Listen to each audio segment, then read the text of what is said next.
Okay, what's that? Hey, good afternoon. Thank you everyone for being here with us. Before this conversation, I'd like to introduce, to let every speaker to have a self-introduction. So I'm the moderator for this panel discussion. I'm Duan Xi, and also people in this industry, my friend always call me Andy Dan from Japan. So I'm running two companies in Japan. One is called Japan Hash, which is an investment and consulting firm to help oversee Web3 and AI companies to enter into Japan market and also explore business chance in Japan. Another is a portfolio company named Fembushi Japan, which is a joint venture between Japan Hash and Fembushi. We just set up this company last year, and in Fembushi Japan, we're doing asset management business in Japan. Thank you. So I should pass to Darren. Thank you, Andy. Hello, everyone. I'm Darren. I'm the head of BD for Space Nation. I still have familiar faces and some new faces as well. So Space Nation, we're a Web3 MMORPG. You can do epic battles through PvE, PvP, raid bosses, dungeon quests. You can do many different tasks you'd expect from a traditional MMORPG as well. I do wear multiple hats. I am also the Pudgy Penguins Hong Kong community lead. We are doing many side events this week as well. So looking forward to meeting you all. Thank you. I'm Tetsu Sanada from Proximus. Proximus is a subsidiary of Club. Club is listed Tokyo Stock TSE gaming company. I'm from Japan, Tokyo, and we released the Captain Tsubasa game. Do you know Captain Tsubasa? Captain Tsubasa is a globally famous soccer game. Okay. Football IP, very good IP. Yeah, I used to watch it. Yeah. Hi, this is Sinka. I'm the founder of Definite Lab. We provide a small SDK that connects very small browser-based applications and games onto Web3. Thanks. Okay, thank you. So I'd like to start the first question. In your past Web3 game development, how did your company initially balance the gameplay, and the financial incentives? Looking back, which strategies worked and which led to setbacks, maybe from the Space Nation? For Space Nation, up until now, we are still trying to find out what is the best optimal way for balancing between GameFi and financial incentives. I believe there is no perfect model. The most optimal model we found is not a weighted ratio between 50-50 or 70-30, but rather what comes first. So we always believe that gameplay should come first. It's always our motto. My personal motto is build the core, seed the future. So when you actually build the core, the product first, players will spend regardless.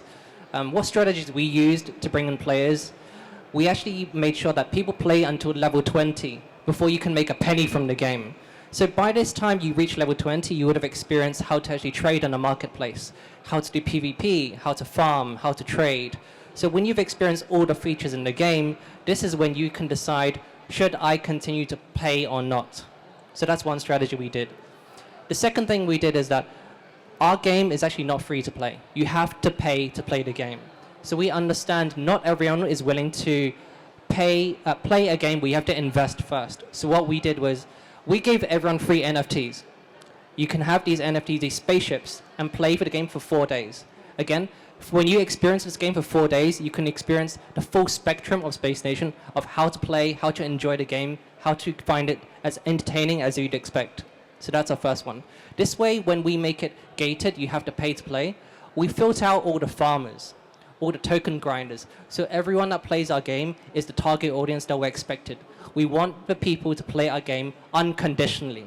So it's almost like, so for example, you want to find the perfect wife.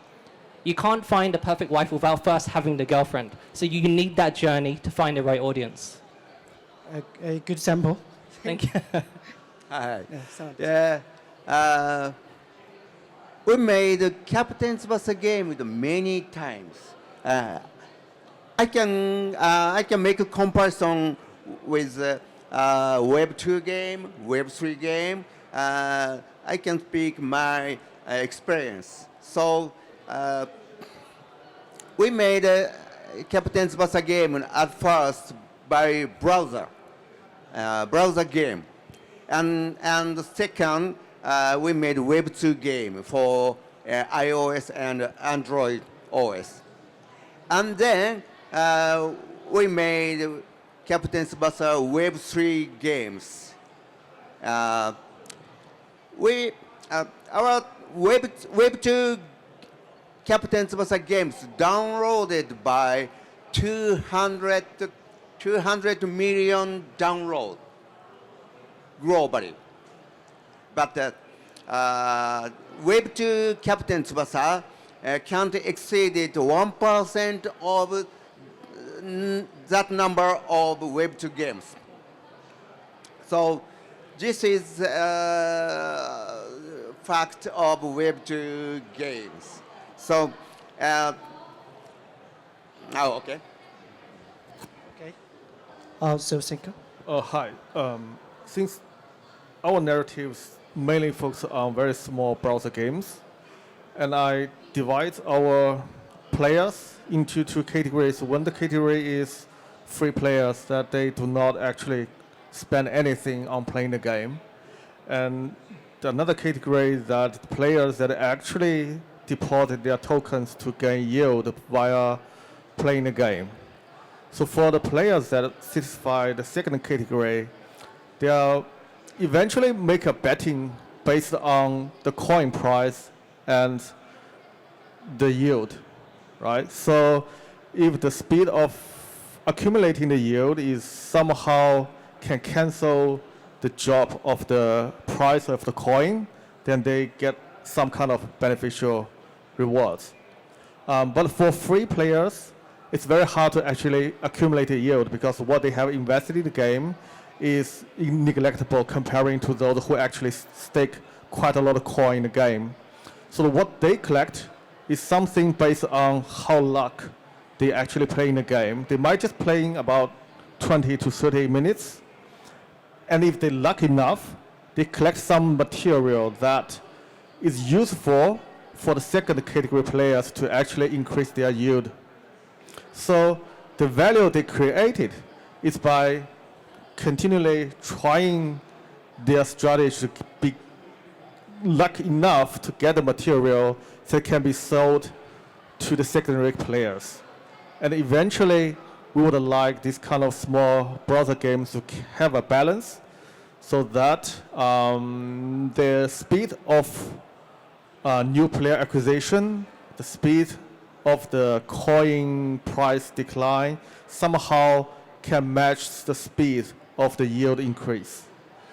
And because all these games are very small, the life cycle of these small games is usually about 3 months to 4 months. And then another new game can be launched so that the players get satisfied for the previous games, can move to the next game. Thanks.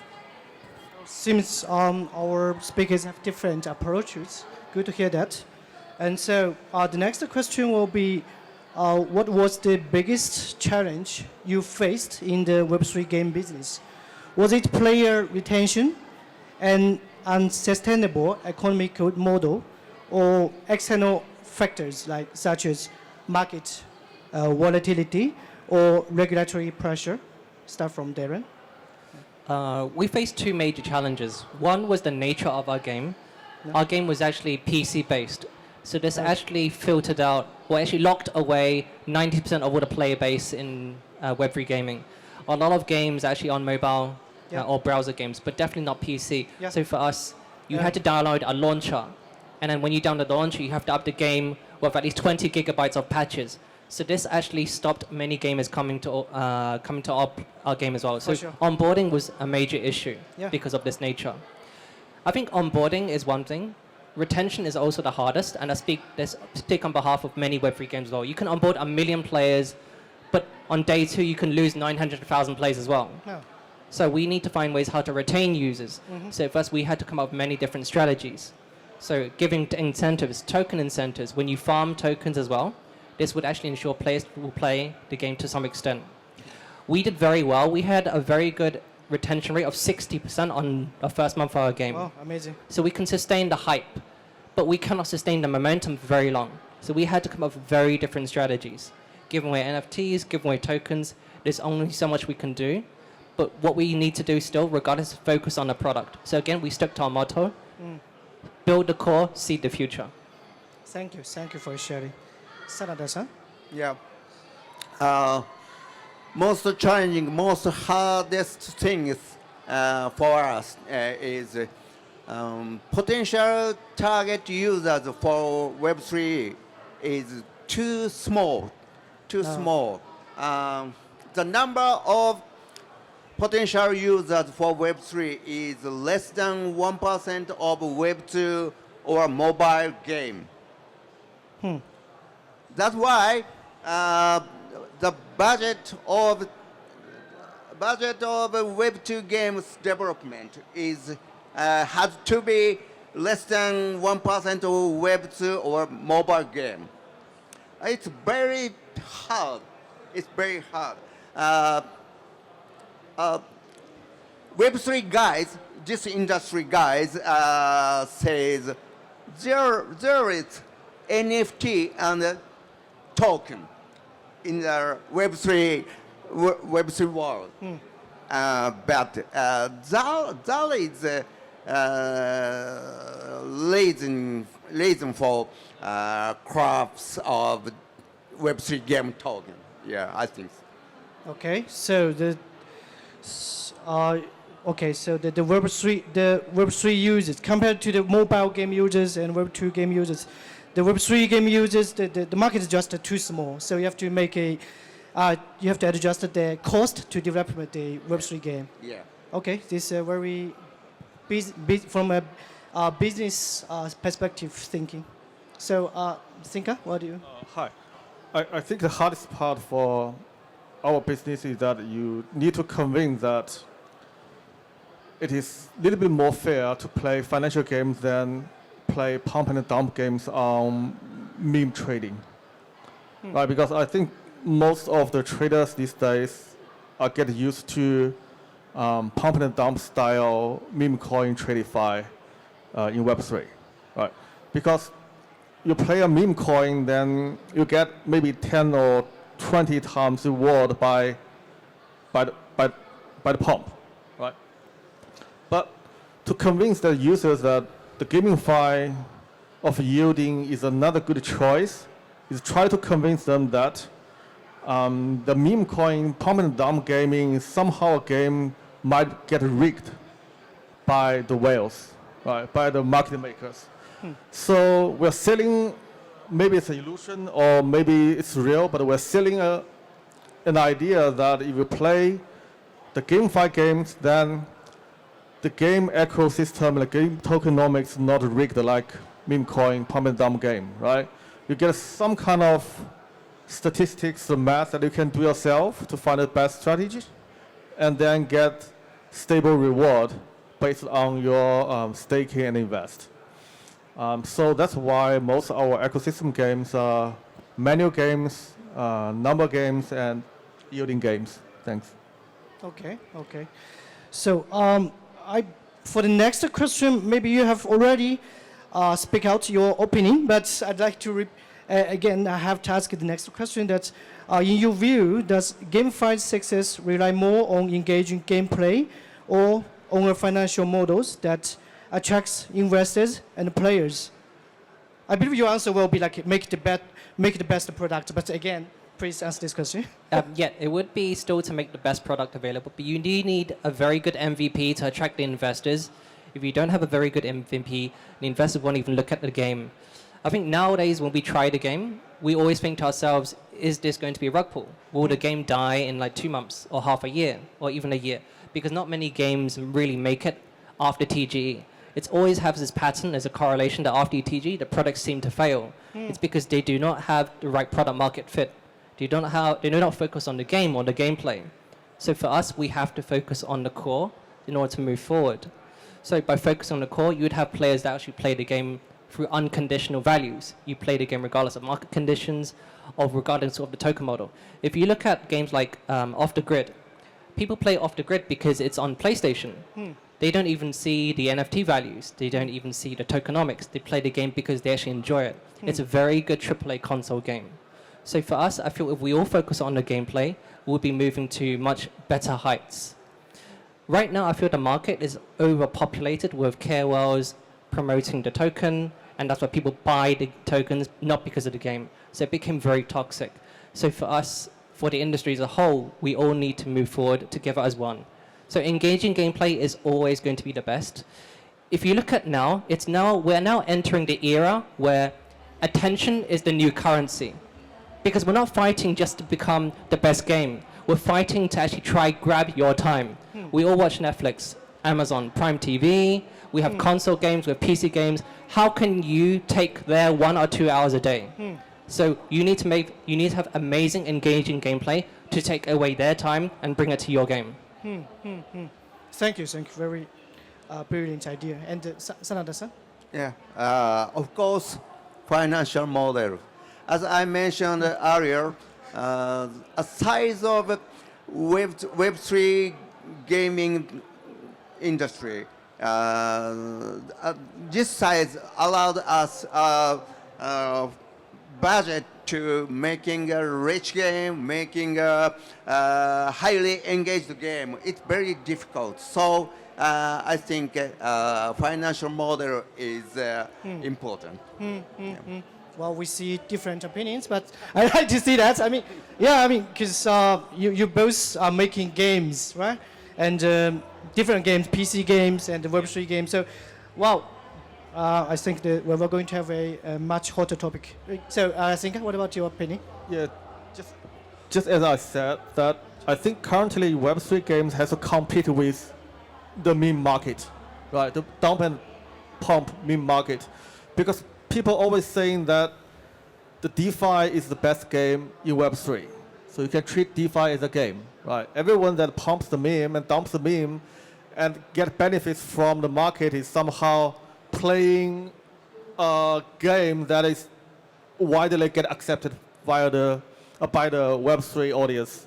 So you would like to create a game that can compete with this trend, then you have to create a game that people can create assets in it. Because if you create a game with a single coin, then you're playing the same game like you have to pump and dump your coin of the game to attract the users. So the only way to actually break this so that you can compete with the meme market is that in your game you have to create some kind of strategy so that the users can create their own assets and sell and purchase their assets within the game. So I've seen some ideas that people can create a farm or maybe a land in the game so that they can sell, and the farm, the game itself is some kind of an asset that can be sold standalone on the blockchain, so that the asset the game created can be extracted out of the game and it gets sold on the blockchain. So I think from my perspective, I treat that as a financial byproduct out of the game, and that is the most important part of the Web3 game from my perspective. If your game does not provide a strategy or internal mechanics to create this kind of assets, then I doubt that the lifetime of the game will be quite short. Thanks. So, I think you agreed, you are in the same side with Sanada-san, that you think the financial model will be more important, right? It's not only the financial model, it's the assets that you can extract out of your game. Yeah. If your game will own every asset that is created within your game and cannot be extracted out of it, then it's not good enough in Web3. Okay, I see, but the result is 2 vs 1. Okay. So both of you have, you have released real Web3 games already. So based on the real player feedback, do they care more about the fun of the game itself, or the opportunity to earn through gaming? From you, Darren. For us specifically, our community is quite divided. I would say 30% are hardcore players in our community. They do enjoy the game, they do give feedback on the narrative, on the lore, they do care about patch updates, the balance in the system. Is this weapon overpowered or is it underpowered? What sort of buffs can make the game better? What updates can we do in the next patch? So we do have very good feedback. Recently, Space Nation did do a TGE last month, and we have seen a significant drop in our TGE. About 70% have dropped off slightly. It is quite a huge amount. So you can see from data, as of today, the market conditions has shown that people are playing the game because they do want to earn. If they don't want to earn, it's because they can go back to console games. So if you have Web3 games, you do care about the financial incentives. But I do feel this is changing. We don't really call ourselves GameFi anymore. It's more Web3 gaming because sooner or later we do care less about the financial element, the side on the Fi. If you look at games, we're being listed on Apple stores, PlayStation, and people don't care about the tokenomics or the NFTs. So sooner or later we will move towards this new direction. Thank you, Sana-san. Yeah. As I mentioned, we have been released the Web2 Captain Tsubasa game and the Web3 Captain Tsubasa game. Web2 Captain Tsubasa games have been downloaded by 200 million download. Yeah. And then we released the Web3 Captain Tsubasa game. But most of Web2 Captain Tsubasa users, players, showed no interest in Web3 Captain Tsubasa game. Why?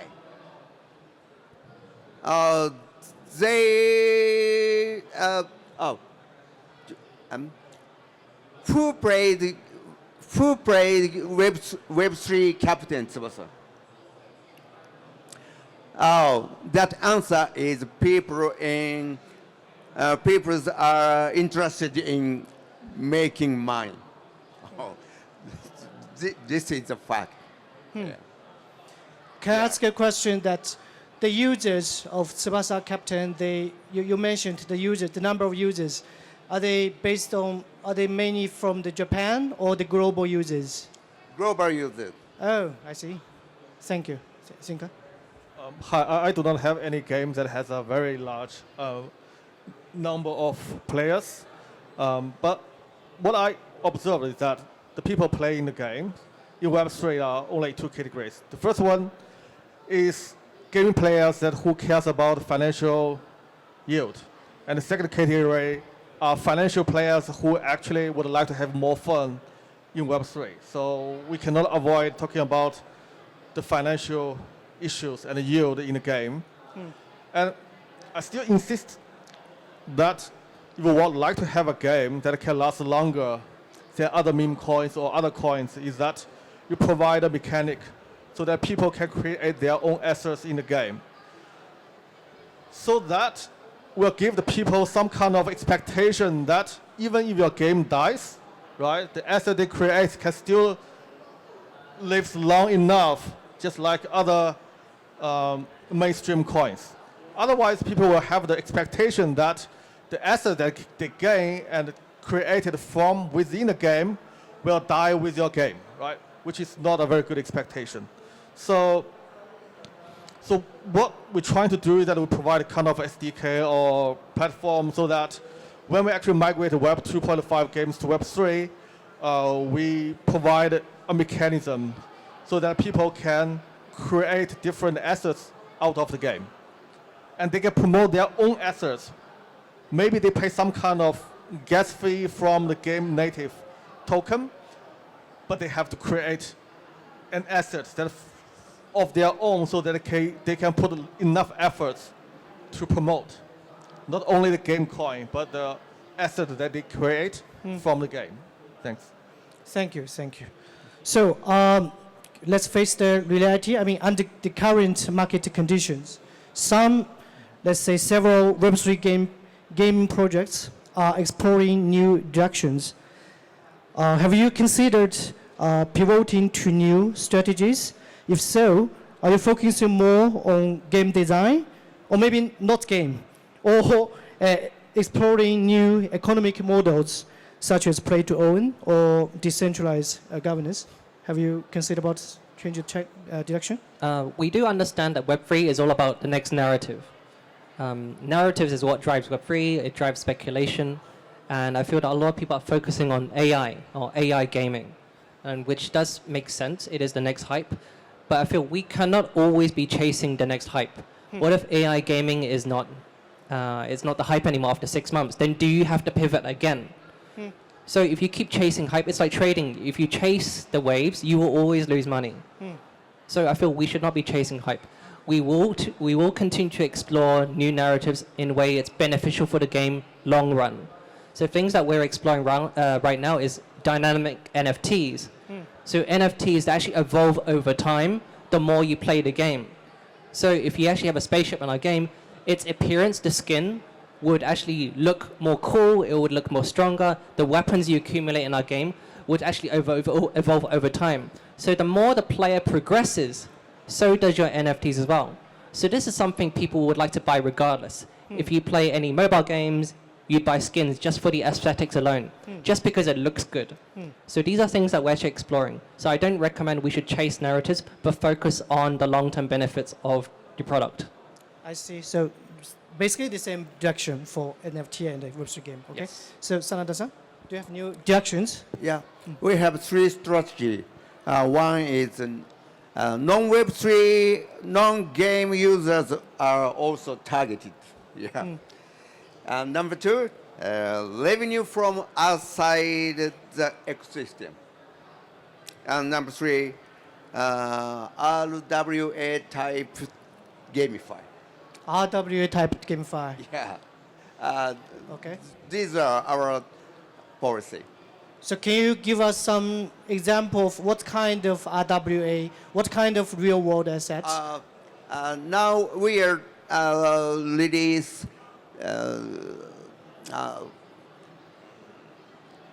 Kaka. Kaka is Kakao. Kaka, QA, and Oh, I called see. Kaka. Yeah. Kaka is like a quiz game. Yeah. If you can answer correctly, you can get point. Okay. The point is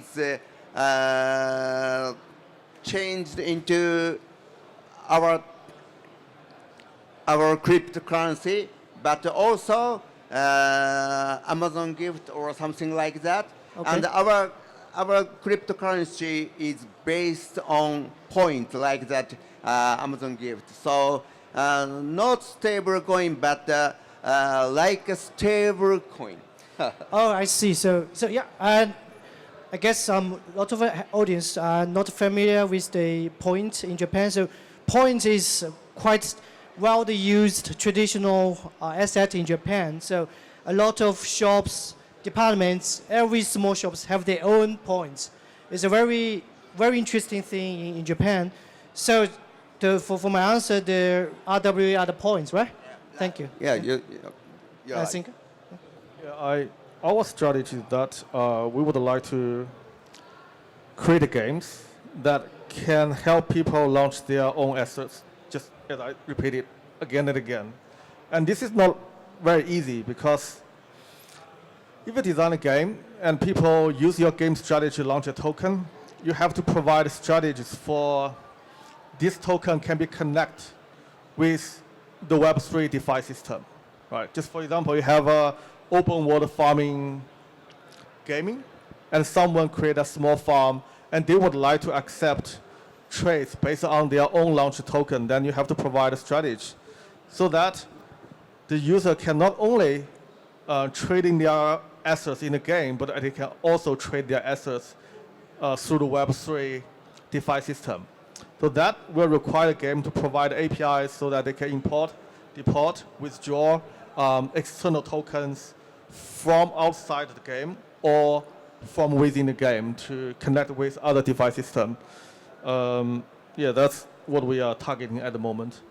Okay. Yeah, thanks. So if any game companies they want to build game and issue a lot of assets, they should find you on your chain. No, not really. I would like them to try giving the players their own way to create assets within their game. That's the only way for them to, I think, survive in the current Web3 ecosystem. Because standalone game will shrink. It's either you progress and grow or shrink and die, right? It's more likely that in the current gaming ecosystem, a game can last for 1 year and a half, right? So the way to actually increase the life cycle of your game is to provide a way so that people can create assets within the game and pump for themselves. So the jungle is that in our game, you can create your asset and pump for yourself. Something like that. Okay, got it. Thank you. So I think Singa has a lot to say, but I think he will be here after this conversation. So you're welcome to talk with Singa and also the rest of us. Thank you for your time.